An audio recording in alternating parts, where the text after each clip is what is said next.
Good evening, everybody. I am Dr. Muñoz Benito from Spain and member of Medical Commission of International Handball Federation.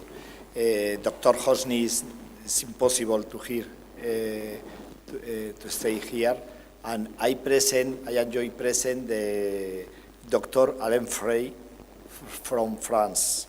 Dr. Alain Frey is the chief of medical department in National Institute of Sport and Physical Education of Paris. He is the specialist assistant in emergency department, as well as being the chief of the emergency department and chief of a regional sport medicine unit in the Hospital of Poissy, Saint-Germain. He has a huge experience with the players following the French team of modern pentathlon and the French national team of judo. He was too a member of the medical team during the organization of the FIFA World Cup in France last century, 1998. Alain, thank you. Thank you very much. First time I would like to thank Philippe to invite me to this conference just to speak about this problem, but I say to him, I'm not a specialist of doping, and I am not a specialist of handball. You say I am a judoka, and I say to Philippe, okay, I accept this challenge. The judoka doesn't say no. So, secondly, I am very enjoyed that you are here in this session. Perhaps you want to have some sample of recreational drug after this session, but I am so sorry, I have no sample with me. So I try to, this is my plan. So I speak first about current situation.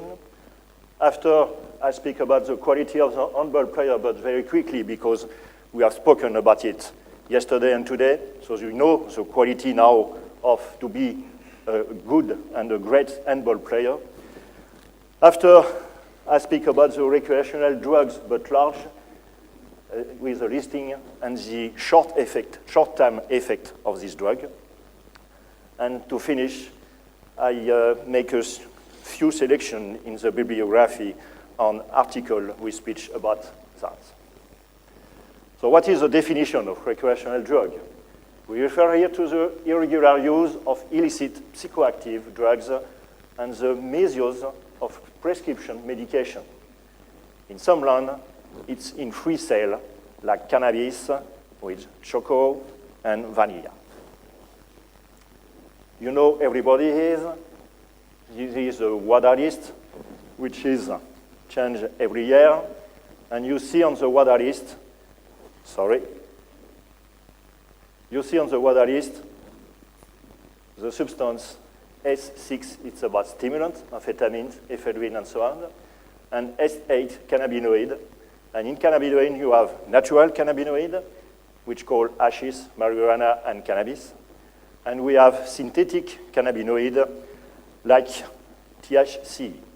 And we have also cannabimimetics, spice, GWH018, and we have a lot of sort of cannabis.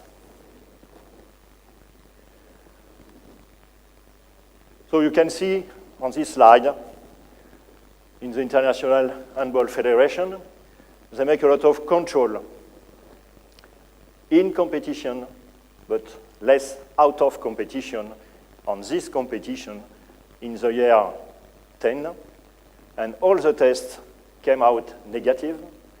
And another positive proof that handball is among the clean sports, as you said before. The French agency make a lot of control in France. In 2012, we make about 10,000 annual sample, 11,000 sample, and from 8 to 13, more than 10,000 control per year. And the repetition is about 75% urinary control and 25% blood control. In French, we make international control about 15% and national control about 85%. Handball in France in 2013, we have made 224 urinary analyses, which represent only 2.5%, and 103 blood analyses, which represent 2%. The French Handball Federation arrived in 10th position for the number of control per year in France. This is a report of the Federal Medical Committee last year, and you can see on this slide there is the positive results here, and you have the positive in cannabis here.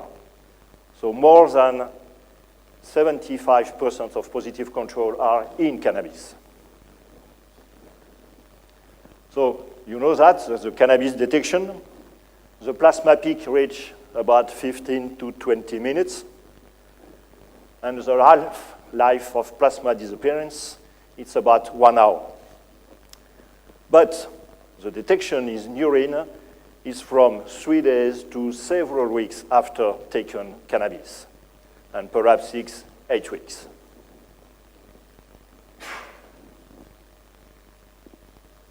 So the quality of the handball player, there is physical, driving, mental, perceptive quality. I say Gobadi in this article, and we say yesterday in the article of Michalsik that you know exactly the heart rate, the blood lactate during the match, the fluidless, the VO2 max, and also the body height, body mass, total distance during the match, the relative workload about the VO2 max, and high-intensive running. So retain this quality just to compare with the effect of the drug. On this picture, you can see on the left, the hard drug heroin is not the subject of my presentation. And you can see here a lot of drug from alcohol, tobacco, cocaine, ecstasy, psychostimulant, and cannabinoid. And you see on this picture that physical dependence is only generally with hard drug, with alcohol, and general toxicity is also about this. And when you go on the right side, there is medium and low of these criteria on the left. Just about nicotine. He said somebody that's psychostimulant effect of the central nervous system at low dose. We are enhancing the action of norepinephrine and dopamine in the brain. So we'll practice sports here in this room, and we'll take nicotine before and after making exercise and sports. Nobody? Only one? And you take before and after? Before. Because you will be better in your sport? Perhaps? But you don't know. From alcohol. So you know what's the effect of the alcohol. And in the SMN, if an athlete must consume alcohol, then they should refrain from alcohol consumption for at least 40 hours prior to competition, and not during the competition also. You know the effect of alcohol is calm off our anxiety, surmount your stress, to feel depressed less, and to forget our problems. But there is also another effect, to decrease the attention, the concentration, and the capacity of judgment. And you need this kind of, you need this kind of quality just to play handball, for example. Poppers is an accelerating substance. You have immediately second effect between 2 to 5 minutes.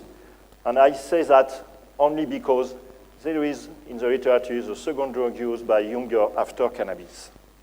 It's not only cannabis. Amphetamine, stimulant acting on the central nervous system, The effect tends to set about half an hour after taking the drug, and the user reports increased confidence,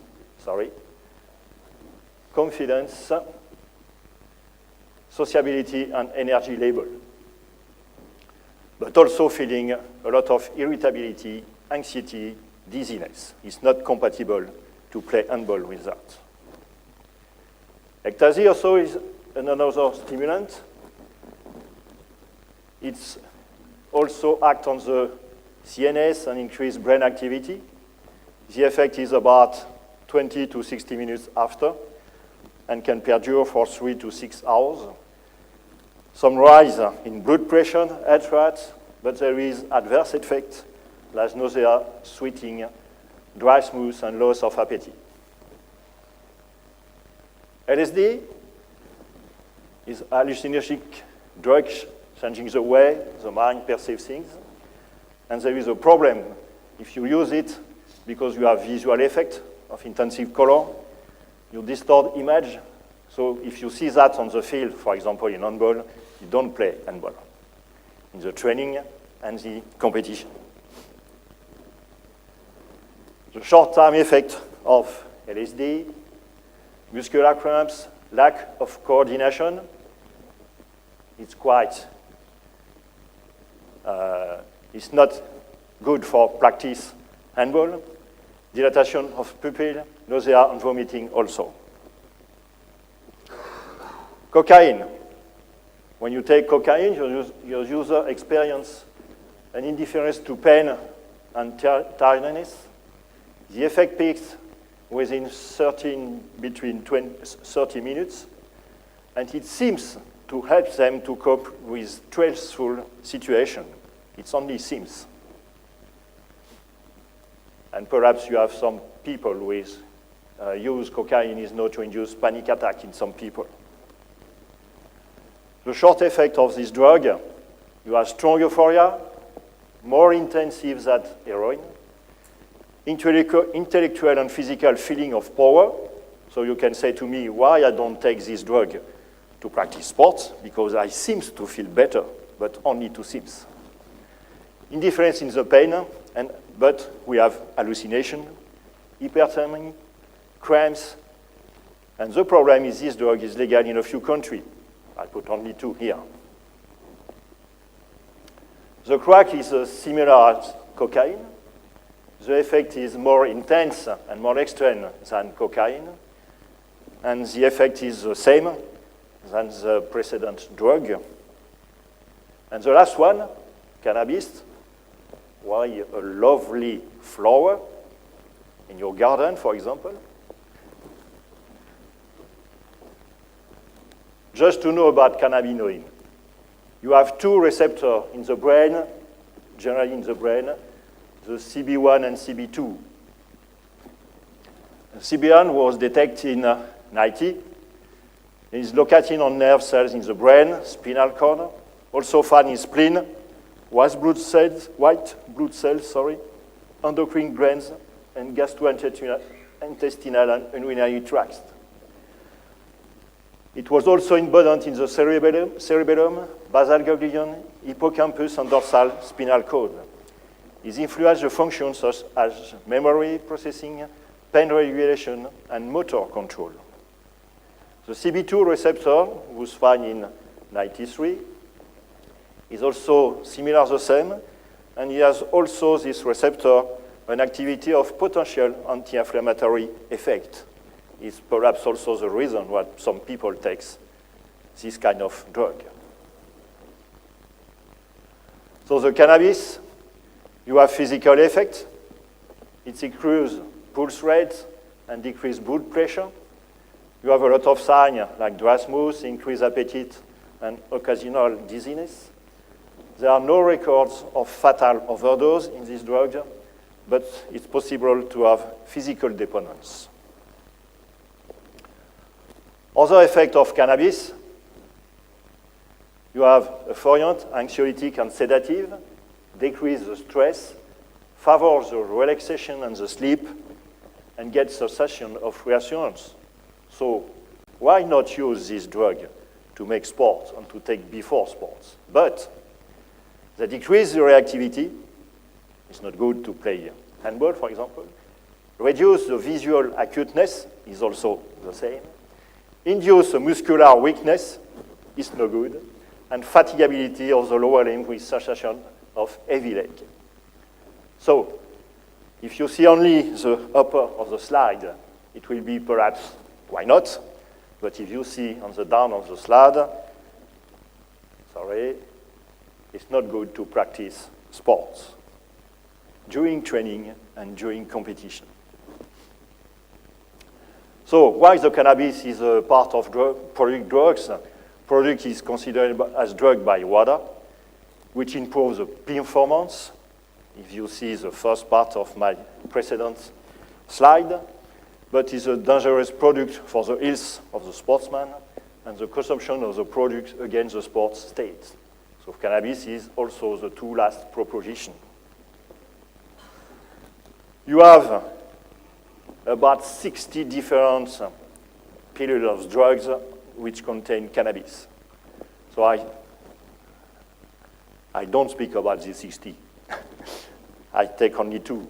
The spice, which is a mixture of synthetic products containing a great majority of products with THC. Cell legal, to be burned with hallucinogenic effect. Free cell on the attendant. So longer and violent effect, it's a legal high when you take spice. You have also the same adverse effect, nervousness, irritability, increase of panic, anxiety, and memory loss, palpitation, and high blood pressure. The other one, GWH, an analgesic chemical from the naphthalidol family. It's a full agonist at both of the CB1 and CB2 receptor that I've spoken before. The effect, sorry. The effect is about anxiety, agitation, and probably seizure and convulsion by inhibiting GABA neurotransmission more effectively than THC. So there is a drug like the effect is better than only cannabinoid. At least in this study, which made in Australia, the aim of this study is to investigate the prevalence of illicit drug use among elite Australian athletes with a focus upon cannabis, ecstasy, amphetamine, cocaine, GHB, and ketamine. It's about 974 elite athletes, and one third of the athletes take drug the last years in this study. And another study is made about adolescents in Norway, 62 athletes to compare with 554 high school control. And you see here, illicit drug, only 7 athletes and 10 in the control group. So it's not 1/3 like the last diapositive,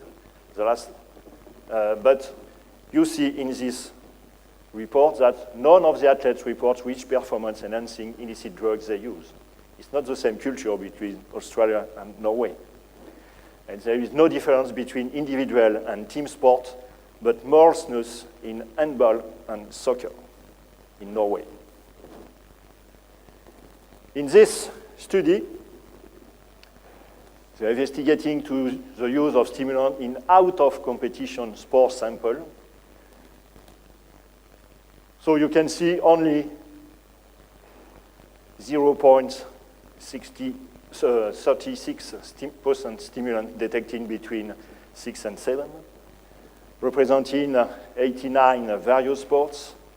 There is only, of the 90 cases, 43% cocaine metabolite only, and 50% if associated with other substance. In this study, stimulant consists of psychoactive drugs, including amphetamine, cocaine, caffeine, and nicotine. And according to WADA, around 11.3% of adverse finding for stimulant was as a result of cocaine use. In this study, they try to show if there is a good reason to take drug just to enhance performance during exercise. So caffeine, it would like, they say that it was probably ergogenic aid even at physiological dose.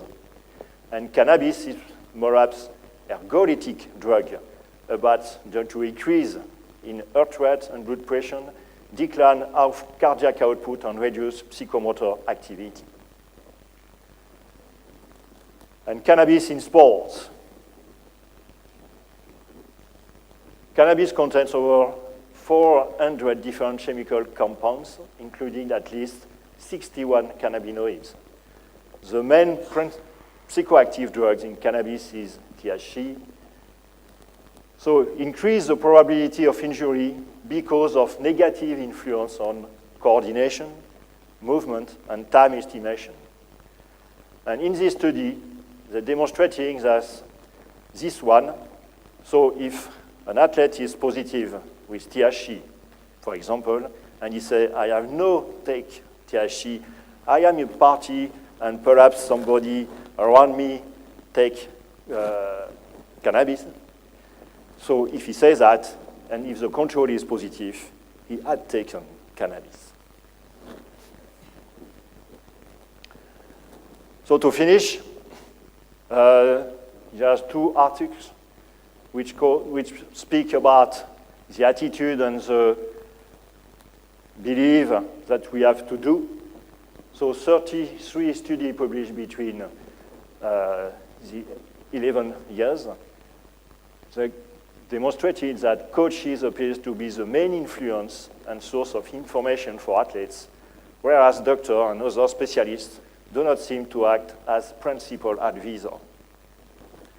There is also a lack of information on dietary supplements and the side effect of performance-enhancing substance. And they say that it will be great to develop and start prevention or educational program. And the last one, they make in Australian Football League, they planify a strategy by player education from 5 to 11, and they see before and after, and they can compare the 2 periods, and there is no positive match day test at the end of the strategy by player education, and they decrease the positive tests for illicit drugs during non-competition period. So the player education is what we have to do. In summary, it's a societal problem, I think, and the solution was probably politic, and the sport community have to help the politic to take some law about this. There is the action of International Olympic Committee and International Federation, and a good strategy of making doping control not only in but out of competition, and to decrease the use of, for example, recreational drugs. So which strategy to fight? We have to inform, to educate the younger population, to defend the cultural and sport value, to make campaign with poster and use it on websites. That's the French Federation of Handball makes that, and if you want to see on the site of the French Handball Federation, you can see that. And we have also make basic formation of trainer and player in handball section in the world. Thank you for your attention.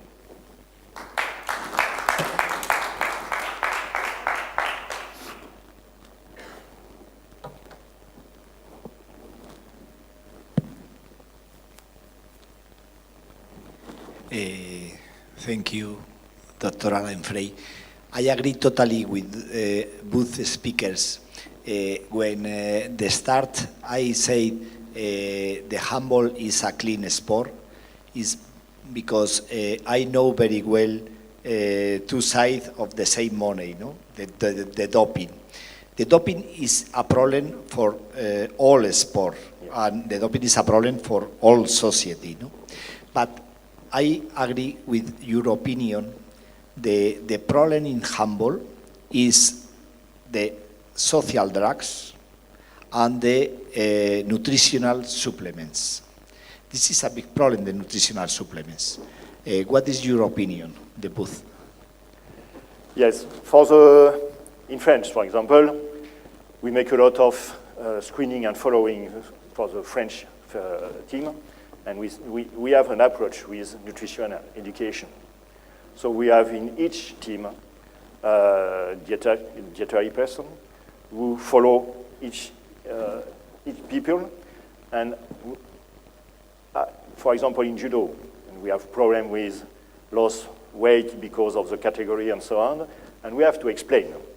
We have to explain and to follow each judoka just to say to him what kind of product or not product you can take about your products that you say, but it's only a following every day just to say to him, don't take that, don't take that, don't to go on internet, because you know on internet you have about 20% of products which is legal, and which we have some products like anabolic inside, but it's not right on the paper. So it's only that. We can make anything else. So we have only to say to the young athlete, as I have said, just to inform them, not go on internet and buy some products. You have first time to eat correctly, 3 times per day, perhaps 4 times, and you have to eat this kind of product and not this kind of product, and so on. So that's my position. Yeah, well, this is more a question that relates to my time as a team physician. And we used exactly the same approach in the German Olympic team. We try to educate the athlete to tell him that he doesn't need nutritional supplements if he eats right, if he sleeps right, and Yes. that sleep and normal nutrition is actually the best supplement or the best help that he could get. And slowly, I think we're getting the message across, and we had some flagship athletes with a little campaign where they said, I won the gold medal at the Olympics, but I never took supplements. And that has quite an impact. So I think the role model thing works pretty well with the young athletes. So that campaign was relatively successful, I think. And you also work about recovery. And to say to the trainer, it's not only works on the field, and you have recovery. Yes. So now in Germany, I know because I just read an article about it. After having targeted the athlete first in the prevention campaign, they're now onto the coaches, because obviously the coach is the next contact person for the athlete.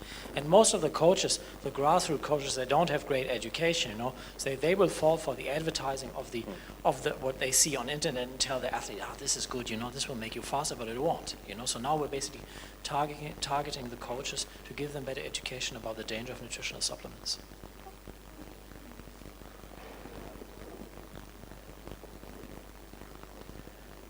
Other question for me is the numbers. Dr. Schumacher said in the last World Championship in Spain, more or less 196 samples, all negative. But for example, I am the responsible in the last World Champion youth of handball in the 2 last World Championships. Last year in Macedonia, 50 samples, all negative in competition, and 8 samples out of competition, negative. It's a less quantity. 2 years ago, Montenegro, the same quantity, 50 samples, all negative. I think the future of the doping control, and Dr. Ali Mohamed Al-Sarafi, excuse me, I think is for target, no? Or for increase or for to improve the number of the doping control. Well, thank you very much. To increase the number, that is correct. We need to get more samples tested so that the number are significant statistically. But on the other hand, I think the out of competition is much more. That's what I Yes, say. yeah, out of competition is the key. And Every as you mentioned, every country can make that. yeah, the half-life time in blood in most of them is a couple of hours, and some are not detected even in urine.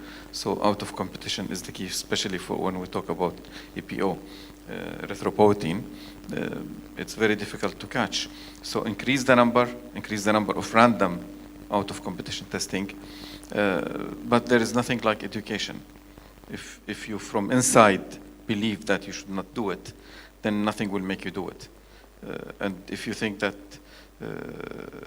laws are made to be broken and the smartest is not to be caught, then you will do it no matter what we try. I think that's the catch. Thank you. Yeah, I say that.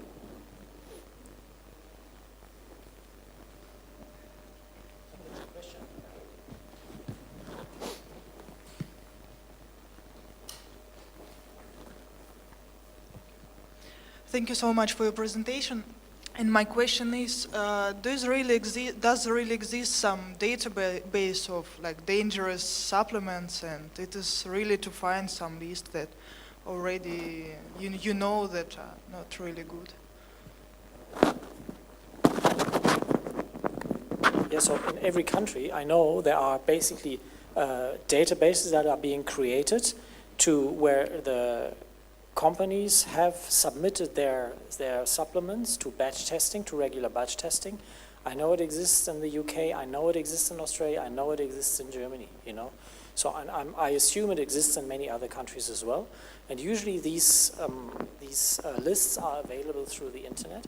So I'm quite sure if you go to the UK anti-doping website, you know, you find all the supplements in the UK that are clean, and most of them are also available worldwide, you know, so you'll be good if you check these websites, you know, you have enough information on that. Even if in your country you don't have a dedicated website on these supplements. In French, we have a norm on the products that certifies is clean. And if somebody wants to buy some products, he just have a look on the paper of these products. If you have the sample of the norm, of the French norm, because they have tested the product before, just to know if they have some drugs inside or not. So we have this politic in French. In many countries, the regulation for the drugs is different. For example, health minister for medicament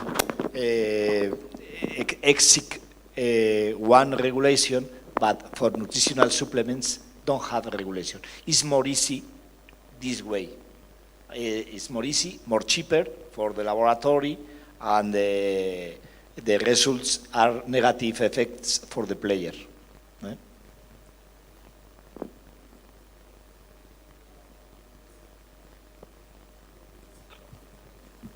Okay. Well, thank you very much. I would like to thank everybody. I would like to thank Olaf and Alain for the informative and very helpful presentations. And I will stress that we're not advertising for doping here. So, so thank you very much, and I hope you enjoyed the conference and this special session, and we'll see you in future occasions. Thank you very much. I would like to thank my co-chair, Juan. He made the effort to come from the competitions, and he came to join us in this session. And good luck to the Spanish team tomorrow. Thank you very much. Thank you. Very much. Thank you very much.